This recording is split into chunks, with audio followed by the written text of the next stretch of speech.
ঢাকা শহর থাইকায় আমার আশা পুরাইছে। মানে হইতেছে গিয়ে ঢাকা শহর ছিলাম, বড় হয়েছি ঢাকা শহর, পড়ালেখা করছি ঢাকা শহর, সব জিন্দিগির তামামটা সময় কিন্তু পার করে লেছি ঢাকা শহর। মাগার বিশ্বাস করেন জিন্দিগি পাইনি। জিন্দিগি কোনখানে জানেন?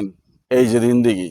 আর মার বাপ মাটির লগে মিশা গেছি গা, ফার্মিং করতেছি, এগ্রিকালচার করতেছি, ধান লাগাইতাছি, আলু লাগাইতাছি, মাঠে যাইতাছি, কাম করতেছি, মাঠে বইয়াই খাইতাছি। ঠিক আছে, এই যে বাতাস, বাতাসটা দেখছেন?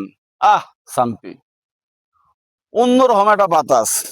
সকালবেলা উঠা দিয়ে কোনো যানজট নাই, কোনো কোলাহল নাই, কাউ কাউ নাই, পাও নাই, নির্মল একটা পরিবেশ, হিম ঠান্ডা। অন কিন্তু ঢাকা শহরে কি হয়েছে, গরম পড়ে গেছে অনেক আগেই। মাগার আমগনে কিন্তু এখনো ঠান্ডা।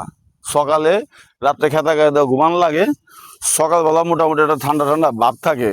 ঠিক আছে, এই যে আনন্দ ভাই, একের ইমান সে কইতাছি, জিন্দিগি তো শহরে পাইবেন না।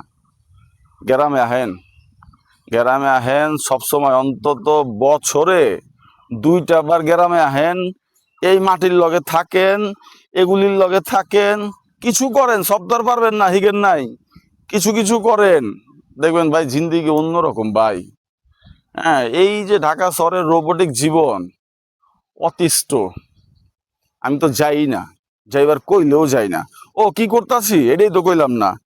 ধান খেত বড় হয়ে গেছে, প্রায় 1.5 মাস বয়স হয়ে গেছে, মাজরা পোকার ওষুধ ধান লাগবো। মাজরা পোকার ওষুধ দিতাছি, মাজরা পোকা হয় ধান খেতে। এরকম বড় হইলে মাজরা নামে একটা পোকা আছে, আমিও চিনি নাই, জীবনে প্রথম শুনতাছি।